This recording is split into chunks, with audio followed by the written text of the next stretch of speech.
responsabilidad civil de directores, o sea, uno podría decir sobre parte de los efectos del incumplimiento de los deberes, no había una tematización de los deberes de los directores, ¿no? Y entonces ese ha sido nuestro propósito y ahora en particular vamos a hablar sobre deber de diligencia. ¿M? Porque una de las cosas que preocupa a los directores y a sus abogados y a los ejecutivos, ¿no es cierto?, es si pueden incurrir en un ilícito penal por un mero error, ¿no? Por un mero descuido. Entonces, eso nos permite además hablar de todo el sentido de la regulación de los deberes y de cómo se tratan los deberes, cómo tenemos que leerlos. Porque además eh, debemos entender que el derecho privado, el derecho de sociedades es el antecedente para la aplicación de un ilícito penal que, como ustedes saben, siempre tiene que ser interpretado como última ratio, ¿no? Como el último remedio o tutela disponible del sistema. Entonces, cuando los invitamos a esta actividad, consideramos que era pertinente hacerse preguntas, ¿no? Que probablemente son las preguntas que nos estamos haciendo todos. ¿Cuándo una decisión del directorio puede considerarse negligente? ¿Qué efectos produce esta calificación? ¿Qué sanciones son esperables en Chile? Y si puede un director cometer un delito por esta razón. Bien, eso es lo que vamos a abordar hoy. Entonces, ustedes saben, conocen la clásica distinción. Cualquier sujeto a quien se le encarga que administre un patrimonio ajeno, nosotros seguramente todos lo estudiamos más en detalle en el mandato, ¿no es cierto? Pero hay un montón de otras figuras. Bueno, tiene dos clases de deberes, ¿no? Uno es el típico deber de anteponer el interés del principal, ¿no? Hay que actuar en beneficio del principal, ¿no? Y este es el deber de lealtad, que vamos a tratar en otro momento. Pero además, ¿no es cierto? Quien administra un patrimonio ajeno, como un director o un gerente administra el patrimonio de la sociedad, tiene que actuar con diligencia. La forma de decirlo, ¿no? De articularlo en nuestra ley de sociedad anónima es la fórmula del artículo 41. El cuidado y diligencia que los hombres emplean ordinariamente en sus propios negocios. Es como ven una fórmula bastante general, pero desde luego no podría ser de otra manera, ¿no es cierto? Ahí este es un estándar y el estándar tiene que ser determinado, precisado por la práctica, por la jurisprudencia, por la dogmática, como vamos a ver. Entonces, ¿qué significa el cuidado y diligencia que los hombres emplean ordinariamente en sus propios negocios a propósito de la actividad de los directores y de los ejecutivos de sociedades anónimas? Y ahí tenemos que distinguir cuál es el tipo de decisión o cuál es el acto que van a realizar los directores y ejecutivos, ¿cierto? Por un lado está la decisión de negocio, es decir, invertimos en Argentina o en Perú, construimos o no construimos un supermercado, hacemos dos o tres supermercados, etcétera, ¿no? El contenido del negocio, las decisiones sustantivas de administración. Bien, esto es lo que se llaman, digamos, este ámbito es el que ha sido más discutido.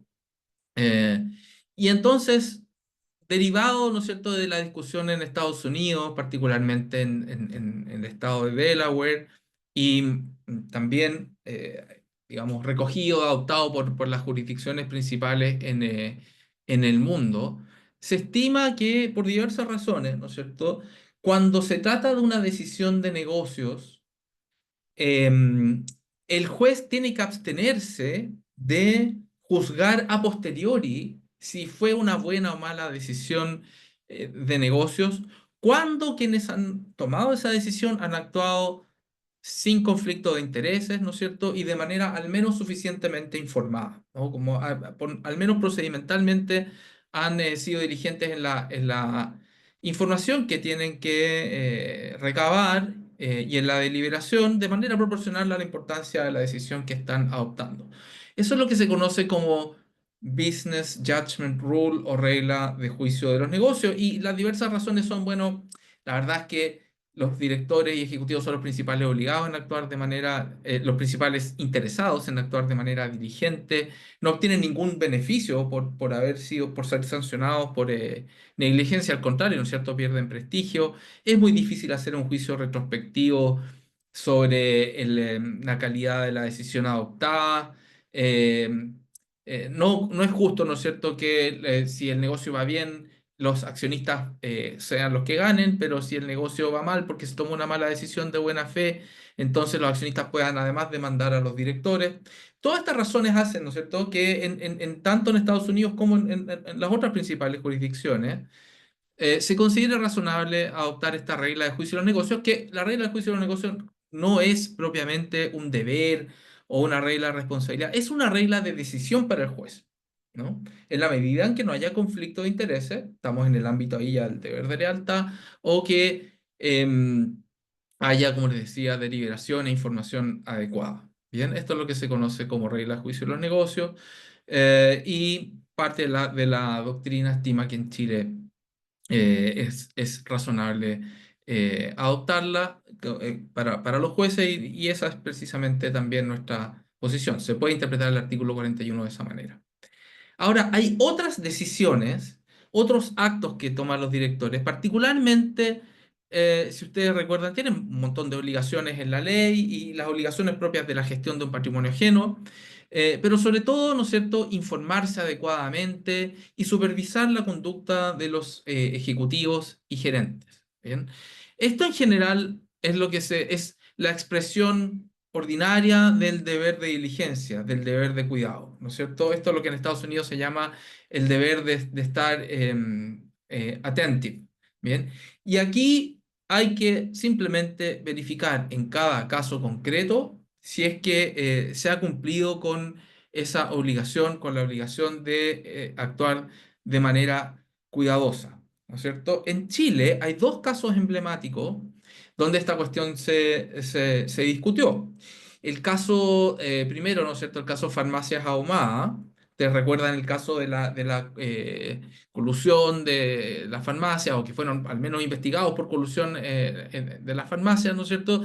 Y bueno, ocurrió que en el directorio de Farmacias Ahumada, desde el momento en que apareció en la prensa que había sospechas de colusión, que estaban siendo investigados por colusión, que recibieron, ¿no es cierto?, que hubo contactos de la fiscalía, el directorio se demoró un año en reunirse para conversar específicamente sobre este punto. Bien. Probablemente lo que ocurrió es que el controlador, aunque no era un controlador con poder de bloqueo, trató de llevar la defensa por su cuenta porque en esa época no había prohibición de interlocking y entonces probablemente sospechaba de que algunos otros directores tenían algunos vínculos con la competencia. Bien, pero como sea, ocurrió que Chile justo iba a entrar a la OSD, y como para dar una señal de que digamos, que el regulador en Chile se iba a preocupar de que los directores actuaran con la debida diligencia, se sancionó a los directores porque no pudieron dar cuenta de que en un año de que fuera un hecho público, de que había una investigación relevante con efectos gravísimos, ¿no es cierto?, sobre colusión, no, no pudieron demostrar que habían discutido, deliberado sobre el tema. Entonces, ahí se incumplió el deber de informarse. Hay una infracción al deber de cuidado, fueron sancionados entonces por la Comisión del Mercado Financiero. Y en el caso de la Polar, ustedes saben, ¿no es cierto?, una sociedad que tenía dos contabilidades, la contabilidad que le mostraba el mercado, la contabilidad paralela, que era la verdadera. Había indicios de que había habido un aumento de la cartera de deudas, ¿no es cierto? Y a pesar de eso, los directores no pidieron suficiente información de los ejecutivos, ¿no es cierto? Y finalmente se descubrió el fraude porque hubo una investigación del CERNAC por las repactaciones unilaterales. También había un recién egresado de Derecho que consideraba que el comportamiento de la acción era sospechoso. Y al final todo eso dio lugar a que el fraude se conociera. Entonces la pregunta ahí es, Si fueron desde luego fueron desleales los ejecutivos que fraguaron la estafa, ¿no? El fraude, el ocultamiento de información. Pero ¿qué pasa con los directores que tenían que supervigilar a esos ejecutivos? La respuesta de la Superintendencia de Valores y Seguros en esa época fue sancionarlos por infracción al artículo 41 que ven ahí, ¿no es cierto? Por actuar de manera negligente, graduando la multa en conformidad al tiempo que habían servido como directores. ¿Bien? Entonces, esa es la experiencia que tenemos. Y esta experiencia es importante, ¿por qué? Porque se suele señalar, ¿no es cierto?, que cuando hay un problema de deber de diligencia de los directores, estos quedan protegidos por la regla de juicio de los negocios si no están con conflicto de intereses. Y en verdad hay que distinguir, ¿no es cierto? Si se trata de una decisión de negocios o si se trata del deber de cuidado normal. Y como nos ilustran los casos FASA y La Polar, lo que ocurre en Chile es lo que está ocurriendo con la mayoría, o lo que ocurre hace rato con la mayoría de los directorios en el mundo. Su labor fundamental tiende a ser la labor de supervisión, de vigilancia, de cuidado, de información respecto de la actividad de los gerentes, particularmente en sistemas de propiedad concentrado como el chileno, donde muchas veces las decisiones, ¿no es cierto?, vienen propuestas por el controlador y su equipo ejecutivo, ¿no? Entonces, quizás esa función, más que la regla de juicio de los negocios, es la función principal que hay que tener en consideración al momento de ver si hay infracción al deber de diligencia o no. Entonces, ¿y cómo sabemos? Bueno, hay que ir viendo en cada caso, pero hay criterios que se reiteran en la jurisprudencia comparada y también han sido citados en Chile, ¿no? Qué sé yo, si la sociedad tiene controlador o no tiene controlador, el tamaño de la sociedad, si recibe inversión pública de accionistas, ¿no es cierto? O a través de bonos de inversionistas, o no, ¿no es cierto? La gravedad de los hechos, etcétera. La experiencia individual y la profesión que tiene cada uno de los directores. Todos esos factores pueden hacer, ¿no es cierto?, que sea, digamos, que se puede considerar más o menos negligente a uno de los sujetos. Ahora, aquí hay una diferencia importante entre la responsabilidad civil y la responsabilidad administrativa y nos estamos pasando a la segunda pregunta de la invitación. ¿Qué efectos produce esta calificación? O sea, el hecho de que consideremos que sí, efectivamente hay un ilícito y qué sanciones son esperables en Chile. Bueno, la diferencia entre la responsabilidad civil y administrativa, o una de las diferencias, es que en la responsabilidad administrativa se puede graduar la pena conforme a la culpabilidad, pero en la responsabilidad civil no, porque la función de la responsabilidad civil es resarcir los daños. Entonces hay que determinar cuáles fueron los daños y luego, en un juego, si usted quiere, de blanco y negro, ¿no es cierto?, decir, bueno, ¿hubo responsabilidad o no hubo responsabilidad? Ahora bien, uno pensaría que el efecto de responsabilidad civil, responsabilidad administrativa, responsabilidad penal estaría concatenado. Uno diría, bueno, lo primero, lo más fácil debería ser el surgimiento de responsabilidad civil, porque es una cuestión finalmente entre privados. Responsabilidad administrativa cuando hay interés público comprometido, desde luego, y el regulador tenga algo que decir. Responsabilidad penal cuando sea particularmente grave, ¿no? La conducta. Pero la verdad es que en Chile es muy difícil que los accionistas puedan ganar una demanda de responsabilidad civil contra directores y ejecutivos.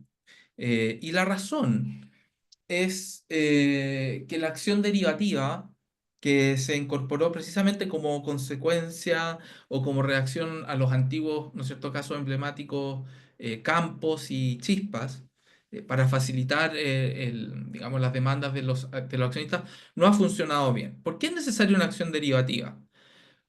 Porque cuando hay un ilícito del director o del ejecutivo, o del directorio, ¿no es cierto?, negligente, que causa un daño, ese daño se lo causa al patrimonio que está siendo administrado, que es el patrimonio de la sociedad.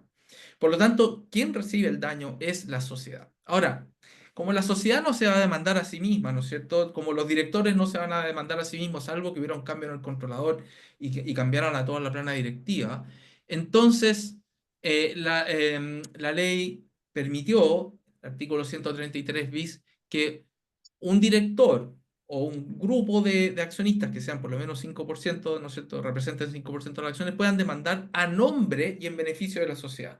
Entonces, la demanda es por el daño de la sociedad y lo que se obtenga es en beneficio de la sociedad. Bien. Y esto evita el problema de la causalidad y del daño, ¿no? Porque si los accionistas demandan por su daño propio, entonces es difícil justificar que hay un daño cierto, porque el daño lo sufre la sociedad, pero puede ser que las acciones de la sociedad suban de precio porque el negocio está yendo bien por otras razones. ¿Ven? O bien puede ocurrir que haya distribución de dividendos y por lo tanto, bueno, los accionistas no han realmente sufrido un daño en el patrimonio. ¿Bien? Ese daño del accionista entonces suele ser eventual y la relación de causalidad se difumina cuando los accionistas demandan por su daño propio. Entonces, nosotros hemos visto cómo una y otra vez, quizás los tribunales ahí podrían ser un poco más flexibles en la revisión de la causalidad y del daño directo, pero las demandas que ejercen los accionistas por los daños propios tienden a fracasar. Y el problema de la acción derivativa, claro, resuelve esta cuestión porque quien demanda es la sociedad y puede ser un grupo de accionistas a nombre y en beneficio de la sociedad, pero el problema ahí es que um, el que corre el riesgo de la demanda es el accionista. Si pierde y es condenado en costas, tiene que pagar las costas y solo obtiene remuneración si gana con costas. Como ustedes saben, eso es inusual. Y por lo tanto, como demostraron en un muy buen trabajo ya un clásico de David Núñez y de Diego Pardot, la acción derivativa es difícil, ¿no es cierto?, que tenga incentivos suficientes para que los accionistas demanden, particularmente porque lo que reciba la sociedad probablemente no les llegue a título de dividendo. ¿Bien? Entonces es normal, lamentablemente en Chile, que la acción de responsabilidad civil no funcione.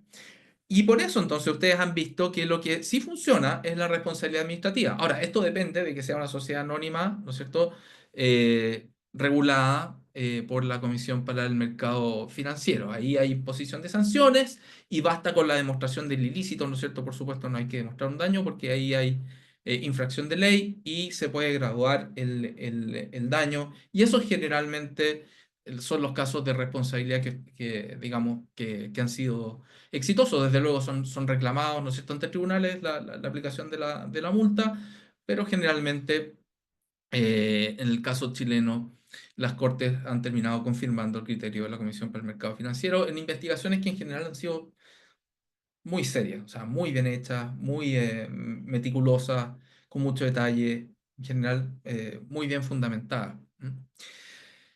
Bien, y supongo que todos se estarán preguntando por la responsabilidad penal. Esta es, por supuesto, contribución de mi coautor, como también gran parte del artículo. Si hay algo que está mal, seguramente me lo pueden atribuir a mí por mi falta de comprensión de derecho penal. Pero la responsabilidad penal se ve como una posibilidad, particularmente después de la ley de delito económico, bastante amenazante, pero la verdad es que es menos de lo que aparenta, ¿no? Eh, Fíjense, no es el caso de la infracción a los deberes de diligencia no podría dar lugar al delito de negociación incompatible porque no hay conflicto de intereses. Nosotros, si hay conflicto de intereses, estamos en el ámbito del deber de lealtad. Em, la información falsa, sancionada ahora como delito en el artículo 134 bis, requiere dolo. Estos son casos de culpa. O sea, si un director o un ejecutivo envía información falsa a sabiendas, ¿no es cierto?, a el mercado, bueno, ahí puede cometer delito. Pero no simplemente porque se le pasó, ¿no es cierto?, la información que entregó un subalterno, eso no va a dar lugar a delito porque se requiere dolo, ¿bien? Y el delito de acuerdo abusivo, que también involucra, ¿no es cierto?, al controlador, del 134 bis, también, ¿no es cierto?, es incompatible con la idea de negligencia, porque la negligencia no es una conducta abusiva, es simplemente descuidada, ¿no? Nos queda la administración desleal, que sí ha generado preocupación también, ¿no? ¿Por qué? porque en el lenguaje de los penalistas, ¿no es cierto?, es o aparenta ser coextensiva con los demás efectos del ilícito. O sea, uno puede leer el nuevo número 11, el artículo 467 del Código Penal, y si lo leen, fíjense, al que teniendo a su cargo la salvaguardia o la gestión del patrimonio de otra persona o de alguna parte de éste, en virtud de la ley, de una orden de autoridad o un efecto contractual, le rogare perjuicio, sea ejerciendo abusivamente facultades para disponer por cuenta de ella o obligarla, sea ejecutando u omitiendo cualquier otra acción de modo manifiestamente contrario al interés del titular del patrimonio afectado, comete delito. Entonces uno podría decir, bueno, este es el caso del director que realizó una actividad que le causó perjuicio a la sociedad y por una omisión, y por lo tanto por una omisión negligente podría ser, podría cometer un delito, ¿no es cierto? Pero la verdad es que basta una interpretación dogmática adecuada para desechar esa posible conclusión, ¿no?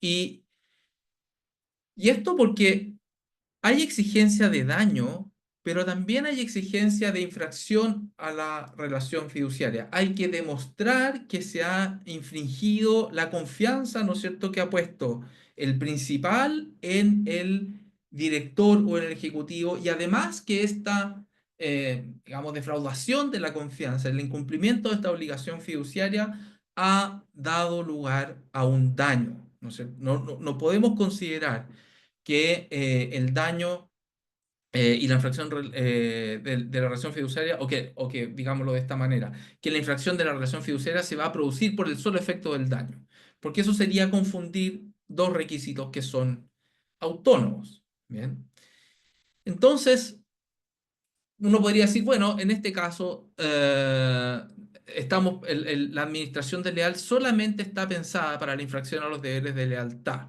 Y uno tendría que decir, en principio, sí, así es.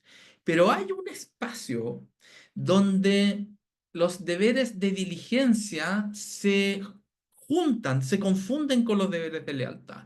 Y ese espacio es lo que en Estados Unidos se denomina irrationality o waste, ¿no es cierto?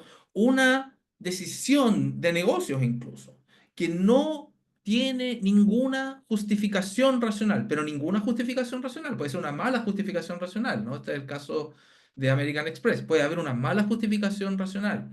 Eh, entonces, si no hay ninguna justificación racional posible, y es simplemente un desperdicio de activos sociales, bueno, probablemente lo que hay ahí es un conflicto de intereses que es más difícil de demostrar. ¿Bien?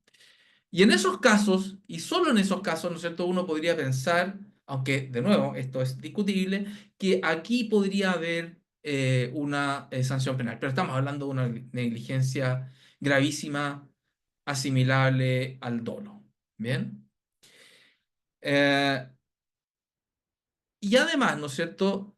Si se trata ya no de una decisión de negocios, pero de una actuación negligente, si se trata de una actuación negligente, de nuevo, la negligencia eh, eh, excluye el dolo. No podemos considerar que es dolosa una conducta que se hizo con mera culpa. No hay delito de administración desleal culposa, ¿no es cierto? Como hay homicidio doloso, como hay homicidio culposo, no hay administración desleal culposa, por lo tanto también tendríamos que excluirlo en ese caso. Por lo tanto, hay un solo caso que es muy remoto, ¿no es cierto? Es fácilmente defendible, que es el caso de waste o irrationality, donde podría haber una sanción penal por infracción a un deber de diligencia, pero sería una negligencia grave, de manera tal que así, con esta interpretación que nos parece la sensata, podríamos descartar, ¿no es cierto?, la aplicación de este delito por simples descuidos o actuaciones negligentes de los directores ejecutivos, así que deberían estar tranquilos. ¿Mm?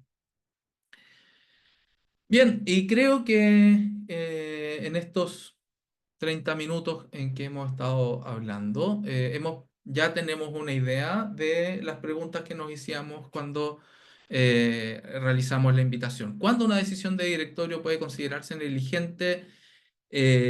Ahí tenemos que distinguir, ¿no es cierto?, si es una decisión de negocios o si es algún otro acto que puede implicar la omisión de un acto que sería esperable a partir de la diligencia debida, ¿no es cierto? Informarse adecuadamente, supervisar adecuadamente cuando hay indicios de que una conducta o que puedes estar llevando una conducta inconveniente para la sociedad.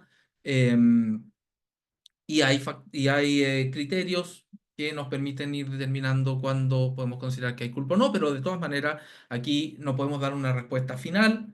Es el típico problema de los estándares. La gracia de los estándares es que nos permiten, es más difícil eludir la regla, ¿no es cierto? Nos permiten aplicarlos a una multiplicidad de casos. El problema de los estándares es que son inciertos, pero como ustedes saben, así funciona el derecho. Y en buena hora que sea así, ¿no es cierto? Y esto tiene que ser llenado por la experiencia de los tribunales y de la jurisprudencia. ¿Qué efectos produce esta calificación y qué sanciones son esperables en Chile? Bueno, civil, administrativa, si es que se trata de sociedades reguladas, penal. Sabemos que lo que debería ocurrir más es que hubiera sanciones civiles, tienen deficiencias, ¿no es cierto? Las acciones civiles, la acción por el daño propio de los accionistas, desde luego, pero la acción derivativa, que debería ser la puerta de entrada, tiene defectos y por lo tanto, lamentablemente, creo yo, y no solamente creo yo, hay otros autores que también piensan igual, hay una puerta de entrada muy, muy estrecha, hay menos litigación privada de la que debería existir en Chile, la puerta está muy estrecha por ahí. Y pareciera, ¿no es cierto?, que con el delito de administración desleal y la nueva ley de delito económico se abriera una puerta gigantesca para la persecución penal, pero por razones dogmáticas y también por razones institucionales que no vamos a tratar en detalle, pero ¿no es cierto? Es difícil que los fiscales se dediquen, ¿no es cierto?, a investigar casos que al final no van a ser más que disputas entre particulares, que difícilmente vayan a dar lugar a un delito, particularmente si hay infracción al deber de diligencia. La verdad es que es ese susto de persecución penal exagerada pensaríamos nosotros que no tiene fundamento. Bien, así que tenemos algún tiempo para preguntas, Daniela. Oye, muchas gracias, Osvaldo. Muy claro, muy didáctico. Justamente quiero ofrecer la palabra a los asistentes por si tienen alguna pregunta.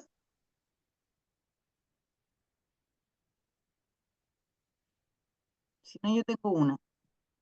Mira, como no aparece nadie todavía, te quería preguntar, Osvaldo, yo no soy experta en gobiernos corporativos, cuando te referiste al delito de administración desleal, mencionaste que podría darse una decisión de negocio cuando hay una falta de justificación racional. Y esa racionalidad imagino que es un estándar y mencionaste American Express. ¿Cómo se ha construido ese estándar, al menos afuera?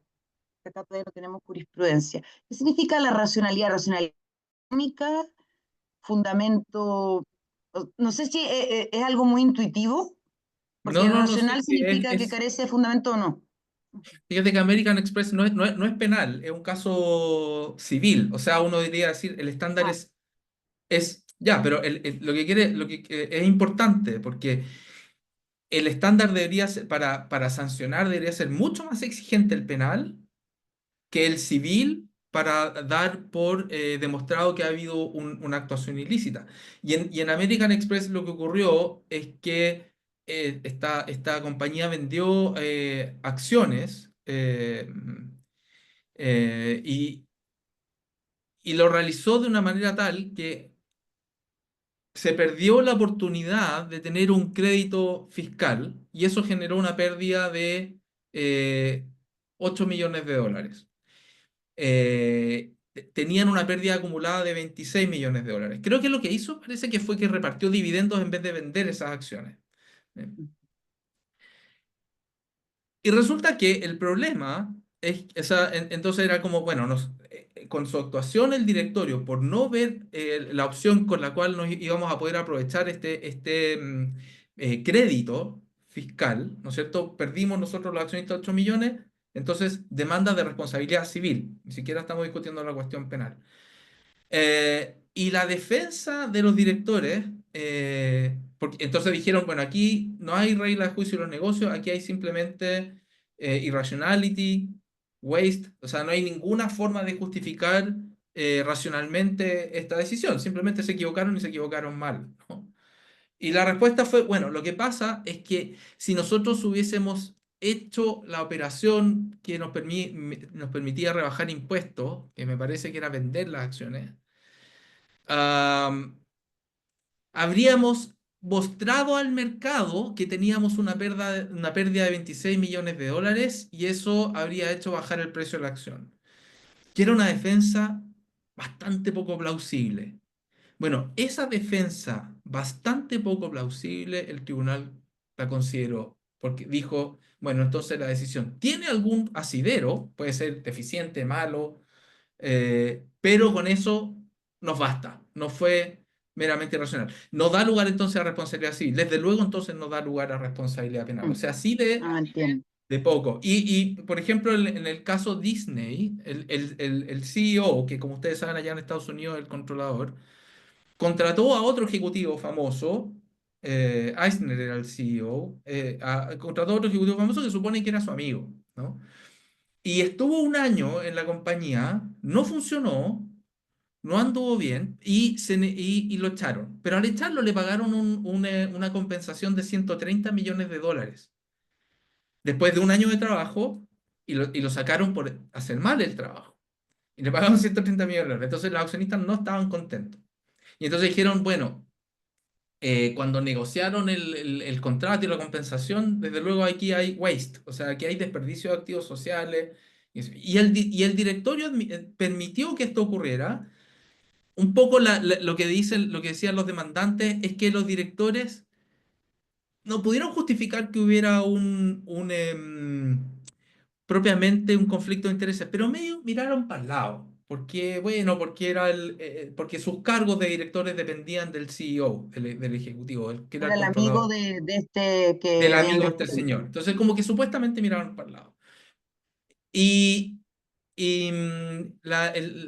digamos, el tribunal, la Chancery Corte de Delaware desechó la demanda y la Corte Suprema de Delaware dijo, miren, ¿saben qué? La demanda, faltan más hechos, háganla de nuevo, les permitió hacerla de nuevo. Pasaron el proceso otra vez y finalmente igual la desechó. Pero en obiter dicta, o sea, dijo, miren, no vamos a adoptar esta demanda, pero igual vamos a decir que si usted, eh, si se pudiera demostrar, porque en este caso supuesto la Corte Suprema de Delaware dijo que no se había demostrado, pero si usted abandona sus deberes como alegan los demandantes, aunque no lograron demostrarlo, eh, a propósito, entonces ahí podría ser un caso de mala fe, porque son casos de conflicto de intereses que realmente no se pueden demostrar, porque es muy difícil demostrar el conflicto de intereses porque el jefe era amigo de este otro señor. ¿Bien? Pero lo que quiero mostrar simplemente con esos dos casos es que así de bajo es el estándar, ¿no? Eso. Claro, de todas maneras. Oye, gracias, Osvaldo. Acá hay una pregunta de Luis Marín y dice, ¿cómo aplicas esto a los directores de pymes, ya sea medias o medianas, me imagino, o más chicas? Sí. Se Sí, es súper buena referirá, la pregunta, es súper buena la pregunta, porque supongo que la pregunta lo que involucra es, bueno, muchas veces los directores son los mismos accionistas, son los mismos dueños, ¿bien? Entonces, yo diría, yo creo que hay que distinguir, ¿no es cierto? Una cosa es que haya pacto de accionista unilateral, donde todos son parte, y generalmente, ¿no es cierto?, el interés social está dado por el interés de las propias partes del pacto de accionistas, cuando todas las partes del pacto de accionistas son además los accionistas de la sociedad. Bien, ese es un caso común, ¿vale?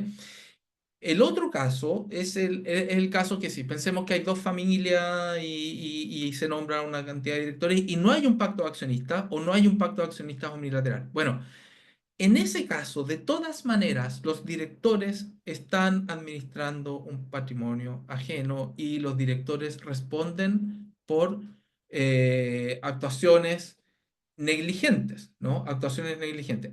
Y no pueden escudarse en que están siguiendo las instrucciones de los accionistas. Bien. Porque particularmente cuando hay más accionistas que no son parte del grupo familiar controlador. Ahora, si hay identidad entre los accionistas, los directores, y más aún si hay un pacto de accionistas donde son todos parte, entonces ahí yo diría la cuestión no es problemática. ¿Mm? Mm. Espero, Luis, haber aportado algo. Sí, hace mucho sentido lo que dijiste. Oye, Eder, ¿y habrá otra pregunta por parte de los asistentes?